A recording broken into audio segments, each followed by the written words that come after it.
Ya, langsung ke kontrak belajar ya. Oke, kita mulai kontrak belajar ya untuk teman-teman peserta. Bismillahirrahmanirrahim. Assalamualaikum warahmatullahi wabarakatuh. Ini bisa kita percepat saja ya, insya Allah. Ini ada beberapa kontrak belajar untuk kesepakatan kita bersama selama 3 hari ke depan. Jadi harapannya teman-teman peserta bisa menyepakati.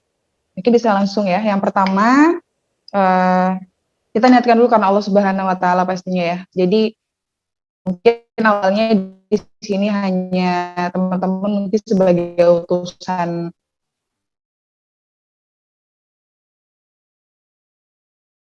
atau pimpinan cabang atau YM, teman-teman kita luruskan lagi kita bersama bahwa kita mengikuti perkaderan ini adalah niat karena Allah Subhanahu Wa Taala gitu. Jadi biar lebih berkah, pahalanya juga lebih barokah dari Allah Subhanahu Wa Taala, insya Allah. Kemudian yang kedua, peserta diwajibkan untuk hadir join Zoom 10 menit sebelum acara dimulai ya. Jadi misalnya agenda dimulai jam 8, maka teman-teman peserta diusahakan sekali untuk hadir 10 menit sebelum acara dimulai, seperti itu. Karena untuk hari kedua dan hari ketiga nanti, itu jam 8.00 pemateri atau narasumber sudah menyampaikan materinya gitu. Jadi 10 menit sebelumnya diharapkan peserta untuk segera join, seperti itu. Kemudian yang ketiga, selama materi berlangsung, peserta diwajibkan untuk on kamera ya, karena untuk ini sama-sama kita fokus ya, sama-sama kita mengkondisikan dengan baik selama narasumber menyampaikan materinya. Jadi untuk teman-teman peserta, untuk meng-on-kan kameranya, jika memang misalnya sedang sambil perjalanan atau sedang dalam agenda atau apa, tidak apa-apa gitu, izin aja. Tapi jika memang kalau bisa dikondisikan untuk tetap stay, untuk tetap fokus untuk mendengarkan materinya, dan kameranya di-on-kan, seperti itu. Kemudian poin keempatnya, mengikuti semua agenda acara dari awal sampai selesai, yaitu dari pembukaan nanti sampai penutup.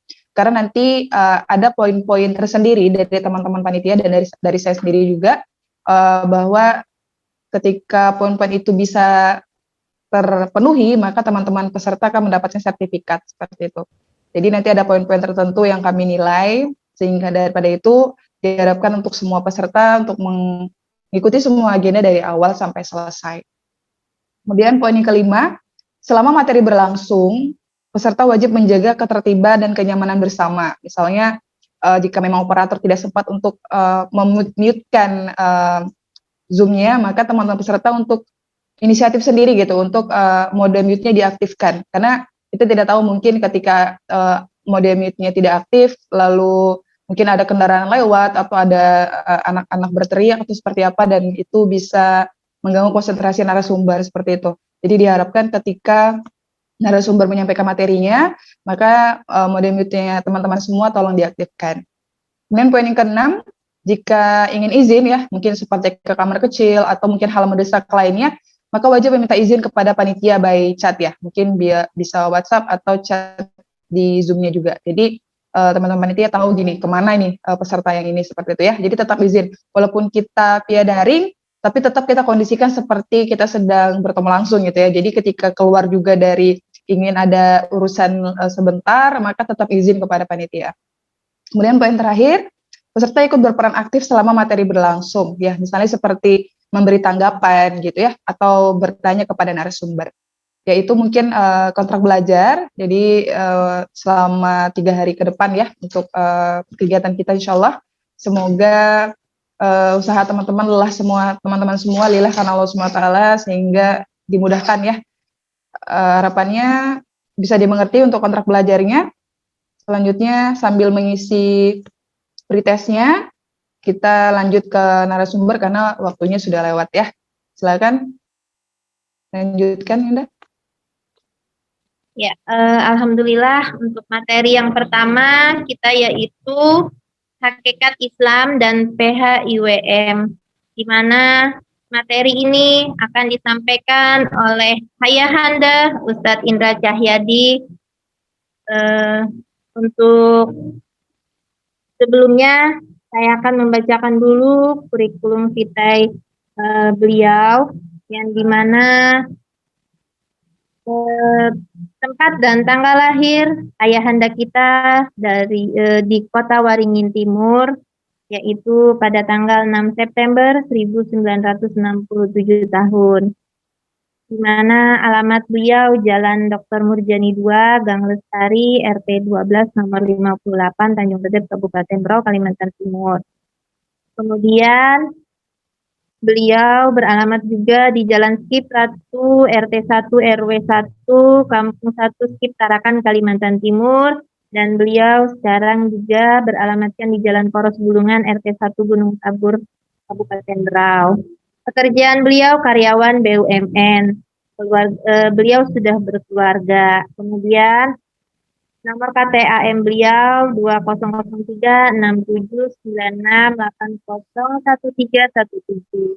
Pengalaman di Muhammadiyah, beliau sebagai sekretaris PCM Tarakan pada tahun 1995 sampai 2000, kemudian koordinator KMM Tarakan pada tahun 1998 sampai 2004, dan sekretaris PDM Tarakan dari tahun 2000 sampai 2004, Ketua Takmir Masjid Al-Amin tahun 2000 sampai 2002, pendiri dan pengelola Radio Dakwah At-Tanwir, sekretaris Bazis Muhammadiyah Tarakan, kemudian beliau pengasuh Lembaran Dakwah Al-Amin, sekretaris PDM Bulungan tahun 2006, kemudian saya lanjut ke Ketua Majelis Tablik PDM Berau 2011 sampai 2015. Kemudian beliau juga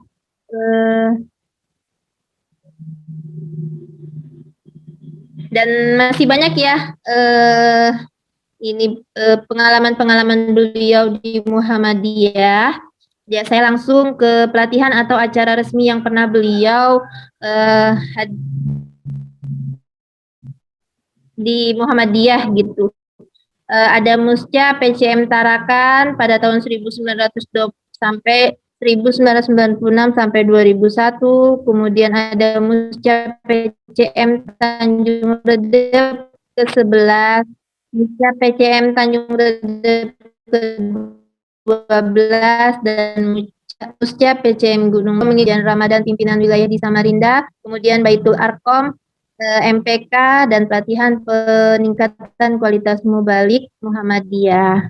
Kemudian masih banyak lagi kegiatan-kegiatan beliau selama di Muhammadiyah. Mungkin untuk mempersingkat waktu, saya langsung kepada Ayahanda untuk memberikan materi pada kegiatan Darul Arkom Nasyatul Aisyah. Kepada Ayahanda kami persilahkan.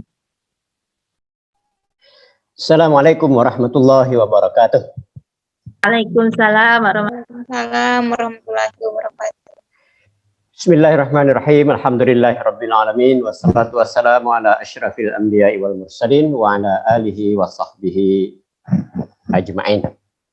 Rabbi shrah li sadri wa yassir li amri wahlul 'uqdatam min lisani yafqahu qawli. Anak-anakku sekalian, mari kita senantiasa menjadi hamba Allah yang bersyukur. Meski ujar Allah, orang yang bersyukur itu sedikit. Qalilan ma tashkurun. Mudah-mudahan kita yang hadir di majelis ini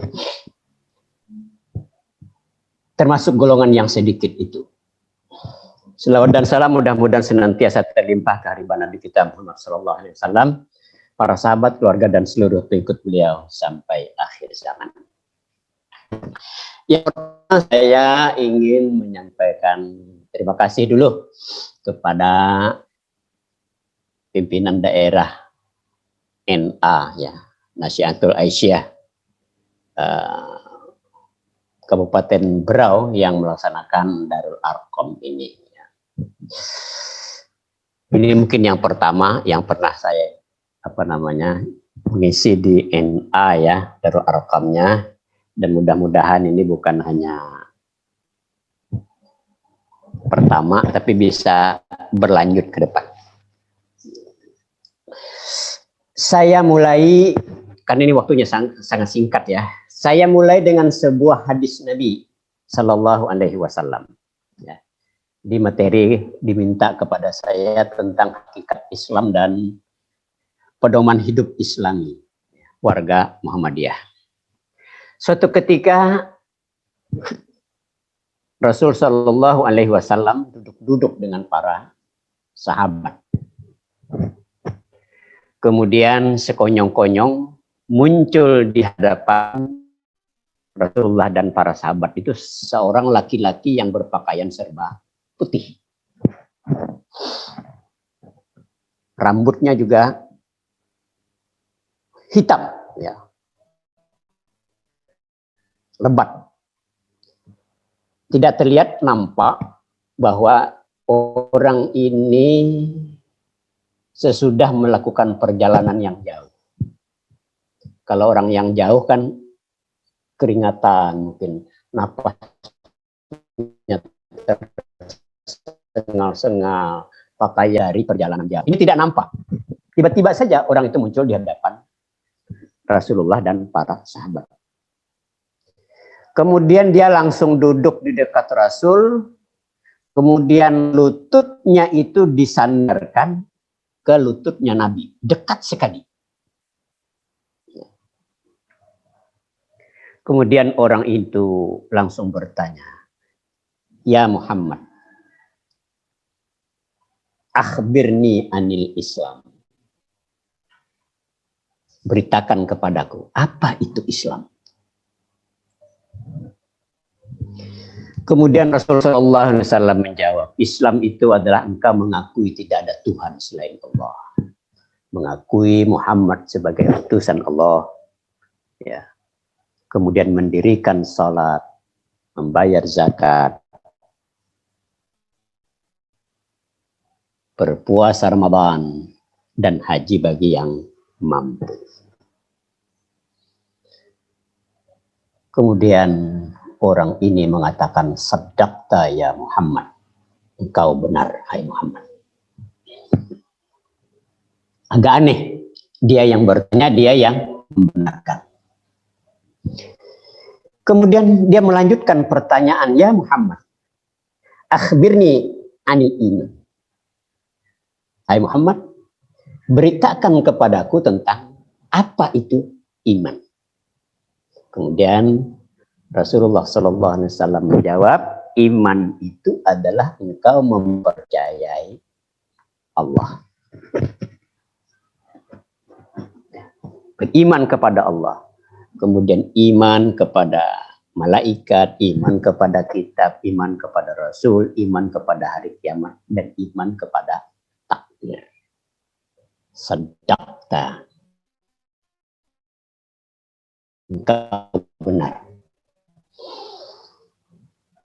Kemudian dia melanjutkan lagi pertanyaan. Ya Muhammad, akhbirni anil ihsan. Hai Muhammad, beritahu aku, beri kabar kepadaku, apa itu ihsan? Kemudian Nabi kita menjawab, al-ihsan. Ihsan itu adalah anta'budallah ka'annaka tarahu fa illam takun tarah fa innahu yara. Engkau menyembah kepada Allah seolah-olah engkau melihat Allah.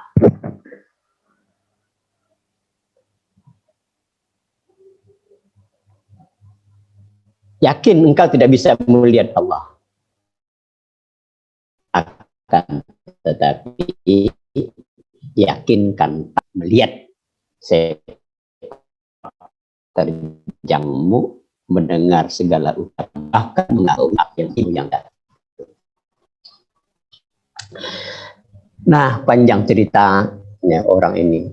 Kemudian dia mengatakan sadaqta, benar. Kemudian dia bertanya terus sampai dia bertanya, mata sa'ah. Ya Muhammad, mata sa'ah. Hai Muhammad, kapan itu kiamat tiba?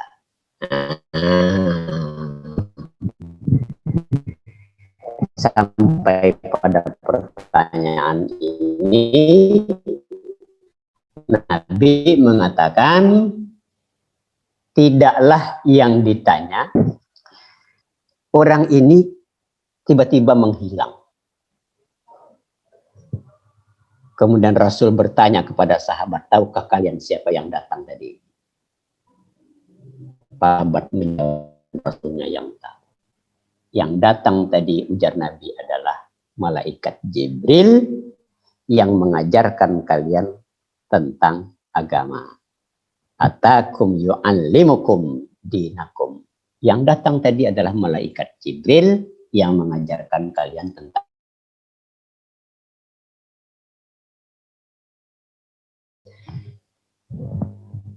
ajaran agama. Itu dikelompokkan menjadi 4. Yang pertama berisi akidah. Yang kedua adalah akhlak. Yang ketiga ibadah. Dan yang keempat adalah muamalah duniawiyah. Ya, saya ulangi, tapi ini saya kurang tahu persis, ini peserta ini memang sudah familiar dengan Muhammadiyah apa belum? Saya sudah familiar ya? Sudah ini anggota IMM atau apa? Pernah di IPM atau gimana? Iya Pak, pesertanya Oh sudah ya, berarti nyambung ya, ini nyambung ya. Jadi ya nyambung ya. Pertama akidah, yang kedua akhlak, yang ketiga ibadah. Muhammadiyah sebagaimana yang termaktub di dalam anggaran dasar itu bertujuan adalah untuk menegakkan dan menjunjung tinggi agama Islam sehingga terwujud masyarakat utama adil makmur yang diridai Allah Subhanahu wa taala, terciptanya masyarakat Islam yang sebenar-benarnya. Itulah tujuan Muhammadiyah. Dalam rangka mencapai tujuan tersebut, maka pada Muktamar Muhammadiyah ke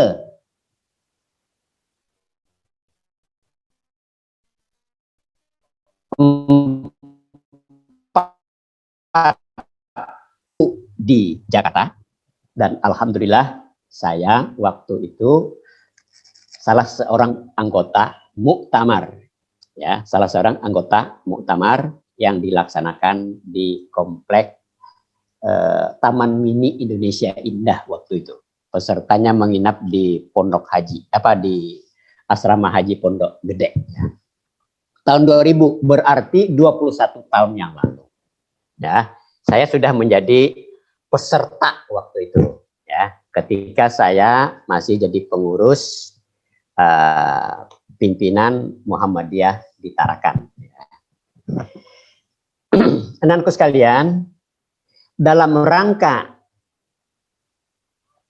melaksanakan tujuan Muhammadiyah itu, maka pada Muktamar Muhammadiyah ke-44 di Jakarta tahun 2000 itu, yang mungkin baru Muhammadiyah punya ini, ya, dibanding dengan organisasi-organisasi Islam lainnya, ya, yaitu pedoman hidup Islam. Ya, saya, ini, ya, mudah-mudahan nanti itu bisa di-download kali ya di di insyaallah ya. Keputusan maha penting di Muktamar ke-44 itu sayang sekali kurang disosialisasikan oleh para pimpinan Muhammadiyah hampir di semua level. Ya. Karena itu anak-anakku sekalian, saya memang tinggal. Ini pesertanya dari Berau semua atau ada dari daerah lain ya? Ada dari luar Pak, Samarinda dan Balikpapan. Samarinda, Adanya di Balikpapan. Ya. Ya. Terima kasih. Ya. Saya tinggal di kampung ya, anak-anakku sekalian, di salah satu kecamatan di Kabupaten Berau ya. Saya tidak di Tanjung Redepnya tinggal ya. Saya di kampung ya. Jadi kalau ke Tanjung Redep, kalau Mbak Saprina ini orang kota dia, kalau saya orang kampung ya.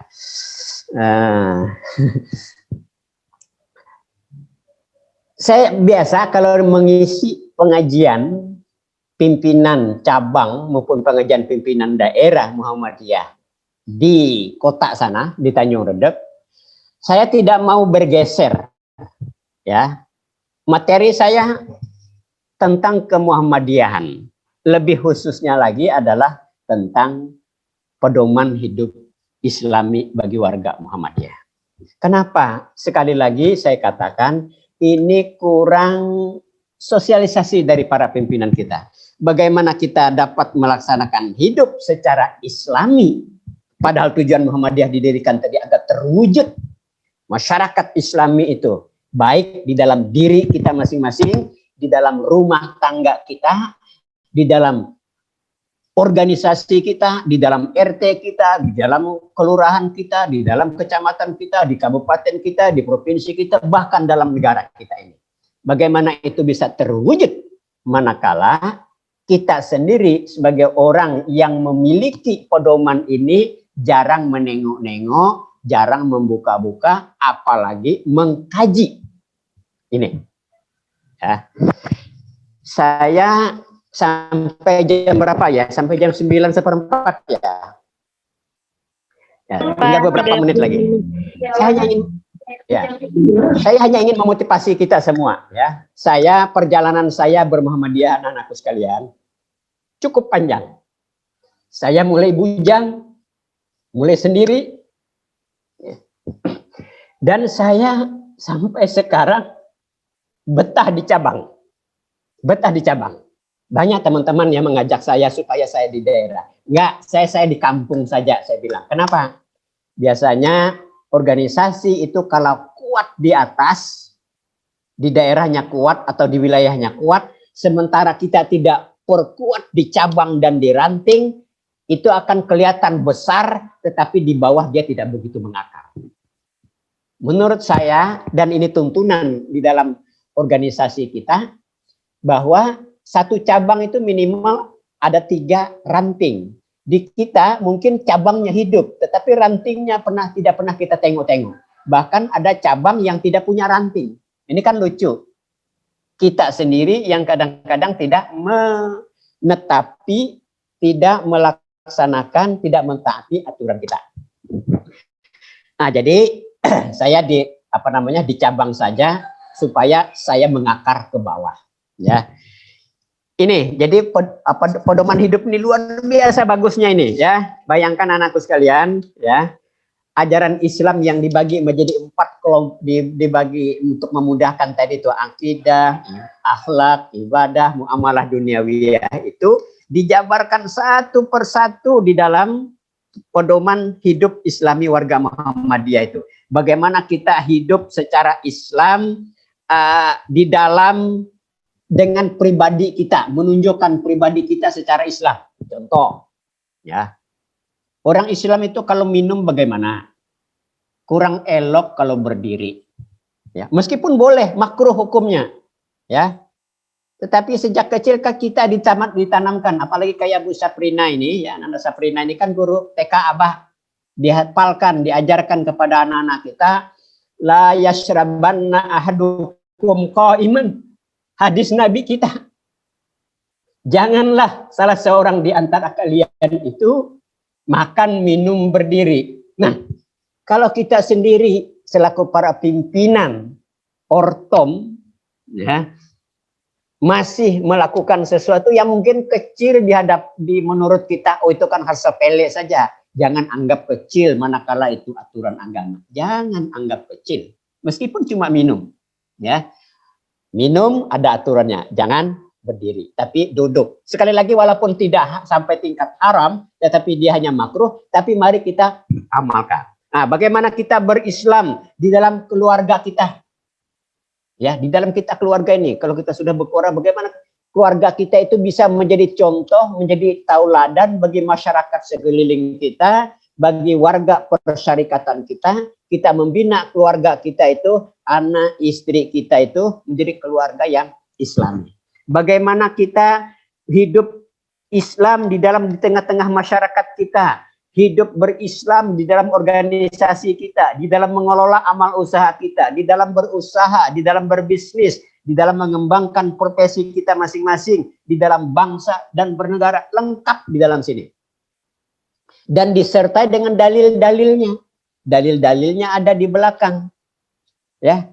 Jadi dikaji lah. Saran saya dikaji supaya kita pelan-pelan bisa menjadi minimal pribadi yang Islami. Dengan demikian bisa menular nanti menjadi keluarga yang Islami, masyarakat yang Islami di lingkungan kita masing-masing. Saya kira ini ya apa yang dapat saya sampaikan. Ya. Islam itu, ya, hakikat Islam itu adalah apa yang diturunkan Allah kepada Kanjeng Nabi Muhammad SAW, baik di dalam Al-Quran maupun di dalam Sunnah Nabi, yang berisi perintah dan larangan. Tujuannya adalah untuk keselamatan hidup kita, baik di dunia maupun di akhirat, untuk mewujudkan tujuan Muhammadiyah agar tercipta masyarakat utama yang sebenar-benarnya. Saya kira ini apa yang dapat saya sampaikan dalam kesempatan ini, karena ini terbatas waktunya. Mudah-mudahan bermanfaat. Terima kasih kepada panitia yang telah mempercayakan materi ini kepada saya untuk menyampaikan kepada anak-anakku sekalian. Yang benar datangnya dari Allah Subhanahu wa taala, yang salah adalah karena kekurangan saya. Subhanallahumma wa bihamdika asyhadu an la ilaha illa anta astaghfiruka wa atubu ilaik. Al birru manittaqa. Wassalamualaikum warahmatullahi wabarakatuh.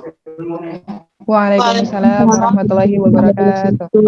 Kepada Ayahanda Indra Cahyadi kami ucapkan terima kasih sudah meluangkan waktu untuk memberikan materi yang sangat bermanfaat sekali kepada para peserta Darul Arqam Nasihatul Aisyah ini. Pada Ayahanda, terima kasih sekali. Pamit ya. Iya, Bapak. Terima kasih Ayahanda.